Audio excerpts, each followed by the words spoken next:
untuk teman-teman yang lain. Kita juga akan share dalam bentuk rekaman baik di live IG maupun di podcast seperti itu. Oke, kemudian kami haturkan terima kasih yang sebesar-besarnya untuk para peserta yang sudah bersedia untuk hadir pada senja hari ini. Oke, berikutnya tanpa panjang lebar lagi, di sini saya selaku moderator akan memperkenalkan pembicara kita. Pembicara kita pada sore hari ini bernama Wahyu Hidayat. Ini saya panggil Mas Wahyu nggak apa-apa ya? Atau mau panggilan yang lain? Panggil apa bagusnya? Loh, ya apa? Masa Pak Dokter atau gimana? Ya, terserah deh. Oke, Mas Wahyu. Opa, ini kata Melin Opa coba. Melin deket ke Korea. Oke, baik. Izinkan saya untuk memperkenalkan pembicara kita pada sore hari ini. Nama beliau Wahyu Hidayat, asli dari Pekanbaru Riau. Nah, di sini saya akan memperkenalkan beberapa hal saja, jadi supaya tidak terlalu panjang lebar, bisa memberikan kesempatan untuk Mas Wahyu untuk nanti berbicara. Kemudian yang pertama adalah mengenai pendidikan dan juga pelatihan. Pada tahun 2013 sampai 2018 menyelesaikan studi sebagai Bachelor of Veterinary Medicine atau sarjana kedokteran hewan dan juga veterinary professions. Agak susah ini nyebutnya. Skip aja gimana? Oh jangan. Ini penting soalnya poinnya. Oke. Langsung aja kalau gitu. Lanjut ya.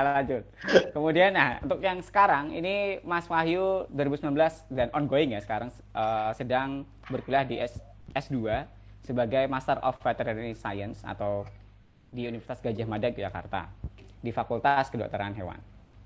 Nah, kemudian karena tema kita pada sore hari ini adalah tentang profesi ya, tentang bagaimana berkarir sebagai dokter hewan.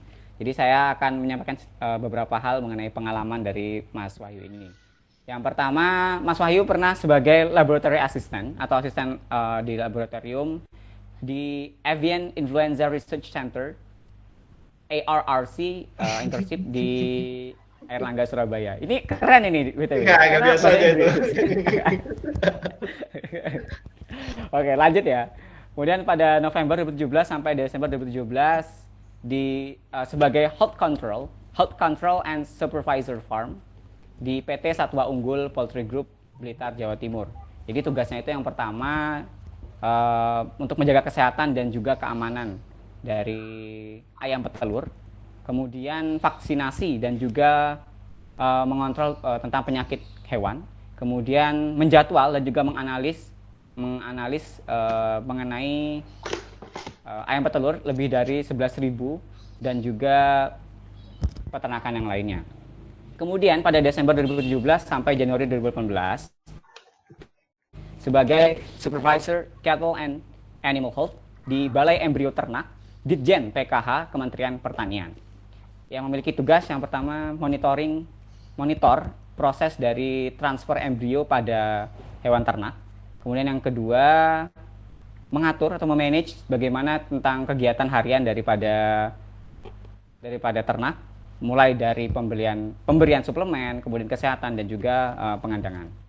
Kemudian pada bulan November 2018 sampai dengan Januari 2019 sebagai veterinarian di Animal Health Clinic di Kepulauan Riau.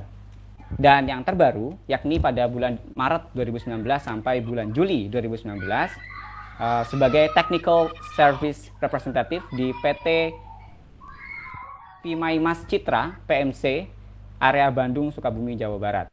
Di sini Mas Wahyu memiliki tugas di antara lain sebagai technical sales, kemudian obat-obatan dan juga vaksin daripada unggas, kemudian pelayanan dan juga penjelasan mengenai penyakit, bagaimana penyakit tersebut muncul, dan juga mengatur tentang produksi atau produk daripada unggas tadi, serta ada juga tentang diplomasi kepada publik, privat, dan tersektor. Jadi seperti yang bisa kita lihat di sini teman-teman, bahwa dokter hewan ini ternyata tidak hanya mengurus hewan saja, tetapi juga dari hulu ke hilir, termasuk juga bagaimana diplomasi kepada publik, privat, dan tersektor. Jadi saya melihat ini sangat luar biasa ya Mas, pencapaiannya sampai sekarang 2019 ini. Oke, tanpa panjang lebar lagi. Saya bingung Oke, jadinya. kok malah bingung. Iya, Gimana, mau ngomong apa dulu ini? mau mau ini aja, mau diakhiri aja gitu. Oh, di akhirnya. Nanti lah, kita belum mulai ini. Oke, lanjut ya.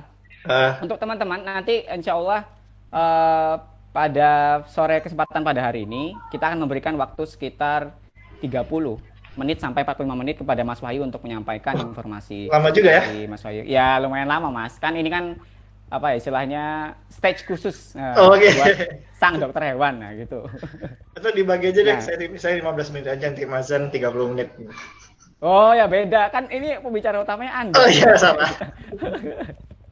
Oke, nanti setelah itu kita akan memasuki sesi tanya jawab. Nah, cara bertanyanya itu teman-teman boleh langsung melalui speaker berbicara langsung kepada Mas Wahyu, langsung bertanya langsung juga boleh, atau melalui kolom chat yang ada di webinar kita pada sore hari ini. Seperti itu. Baik, tanpa berpanjang lebar lagi, kami persilahkan pada Mas Wahyu, waktu dan tempat dipersilahkan. Oke, terima kasih ya Mas Zain udah Yuk. sebagai penghuni setia lantai 2 ya, katanya segitu. Astaga, hafal sekali Anda. Oh iya, biasanya kalau di lab, di ruang baca buku itu, kalau di pojok itu ada seorang lelaki yang sedang bercita-cita. Oh, lantai 1 katanya, lantai 1 ya. Lantai 1 ya, setelah mana aja dah gitu. Oke, Assalamualaikum warahmatullahi wabarakatuh. Terima kasih ya atas selamat sore teman-teman. Terima kasih atas kesempatannya dari Mas Zan. Ini ada beberapa slide ya yang nanti bisa ditampilkan. Siapa yang nampil ini? Di sini kita punya asisten sorot, Melin. Asisten sorot kayak lampu. Iya, Mel bisa minta tolong Mel untuk ditampilkan slide-nya. Asisten sorot nih, bahasanya berat ya? Enggak, biasa aja itu. Ya ini apa namanya? Oke, sambil kita basa-basi ya, sambil menunggu apa namanya istilahnya untuk teman kita Mbak Melin untuk menampilkan PPT-nya, oke. Jadi kami ucapkan selamat datang kembali untuk teman-teman yang baru hadir. Di sini kita baru saja mulai akan masuk ke pembahasan mengenai topik kita pada sore hari ini. Oke, sepertinya sudah dimulai. Nah, bisa kelihatan Mas Wahyu? Iya, kelihatan. Oke. Oke. Oke, baik, silakan Mas Wahyu. Oke, saya cepat ya, karena waktunya juga 1 jam dan nanti kita ngobrol sama Mas Zan lebih banyak. Sama teman-teman juga dong. Iya, teman-teman kalau gitu. Ya, lanjut. Jadi ini slide-nya ada sekitar 20-an. Saya singkat aja. Saya juga nggak pakai banyak tema di slide-nya. Jadi kalau misalkan teman-teman ingin ngikutin jejak saya, teman-teman harus jadi dokter hewan dulu. Gitu.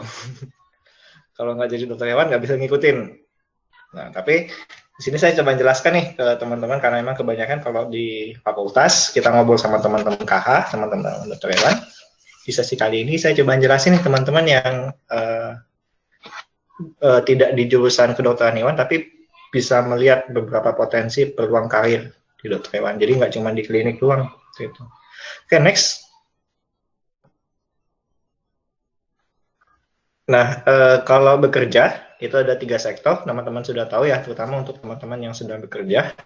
Itu ada sektor privat, itu sektor yang seperti swasta, entrepreneur, dan sebagainya. Sektor publik, itu seperti ASN, dan sektor NGO. NGO ini kayak kalau konservasi, WWF, dan kemudian sektor-sektor yang lembaga zakat, dan sebagainya. Itu 3 sektor pekerjaan.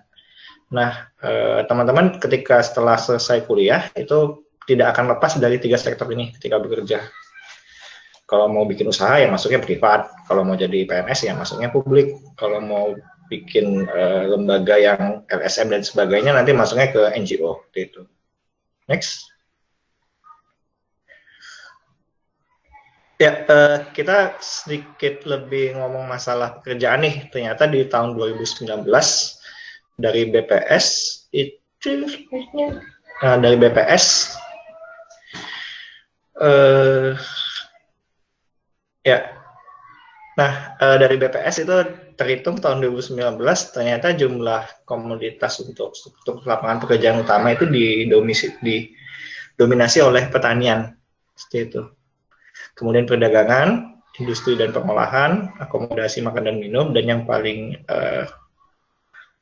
akhir itu pengadaan listrik dan gas. Ini data umum kalau ternyata di pertanian, dan pertanian itu juga termasuk ke sektor peternakan. Lagi hits nih tahun 2019, ini sebelum COVID. Next. Oke, pekerjaan itu ada pekerja formal dan informal. Nah, contoh pekerjaan formal ini saya coba jelasin secara umum dulu. Jadi banyak sekali jumlah pekerja yang informal ternyata dari sektor pekerjaan-pekerjaan sepanjang tahun 2016 hingga tahun 2019. Nah, sektor informal ini bisa seperti dia punya usaha, kemudian dia pekerja yang bebas, tidak dibayar, dan buruh. Sedangkan untuk cakupan formal, itu bisa seperti karyawan dan buruh yang bekerja di perusahaan yang secara kontrak tetap. Itu. Next. Oke, ini untuk yang tadi sempat dibahas untuk buruh dan karyawan atau pegawai, itu jumlahnya sekitar 39% ternyata dari sebuah negara, dan ternyata masih rendah gitu untuk tingkat usaha sendiri, untuk usaha terbukti cuma sekitar 19%. Jadi lebih banyak anak-anak kita, teman-teman kita itu lebih senang untuk bekerja di bidang buruh, karyawan atau pegawai. Nah, sedangkan hal yang lain itu relatif rendah untuk tingkat pekerjaannya. Next. Oke. Nah, ini dari provinsi sendiri di Indonesia, angkanya lumayan tinggi ya. Untuk di Jawa Barat itu tingkat pengangguran terbuka. Jadi ternyata di Jawa Barat ini banyak sekali orang-orang yang belum mendapat pekerjaan tetap. Dan rata-rata di Indonesia itu angkanya mencapai 5,1%, 5,01. Next. Ini saya sekilas review untuk pekerjaan kita yang ada di Indonesia. Kemudian ini permintaan dan penawaran tenaga kerja. Makanya di tahun 2020 sempat ada yang namanya kartu prakerja dan sebagainya. Itu adalah salah satu upaya untuk menekan antara penawaran dan permintaan di sektor tenaga kerja. Next. Nah, ini untuk grafik dari pengangguran di universitas. Ternyata jumlah kampus saat ini sudah melebihi dari jumlah yang pekerjaan yang ada gitu. Dan kita lihat sendiri di grafik untuk tingkat lulusan universitas itu penganggurannya meningkat sebanyak 25%. Sedangkan untuk diploma itu naik 8,5%. Nah, jadi secara nggak langsung itu pergerakan untuk komoditas pekerjaan itu justru orang-orang malah menjadikan sekolah itu wajib S1. Sehingga ketika semua orang berpandangan bahwa wajib melaksanakan S1, maka di saat itu juga tenaga-tenaga usaha yang membutuhkan tenaga-tenaga diploma itu semakin rendah, dan mereka harus memaksa untuk merekrut tenaga S1 karena banyaknya jumlah sarjana-sarjana baru, sehingga sarjana-sarjana baru ini tidak terserap di lingkungan kerja, sehingga ya bisa dikatakan banyak sekali yang pengangguran untuk sarjana. Bahkan yang untuk SD, SMP, SMA justru malah mereka turun dan dipastikan lebih mudah terserap tenaga kerjanya timbang yang di sarjana itu. Next. Oke, ini next aja.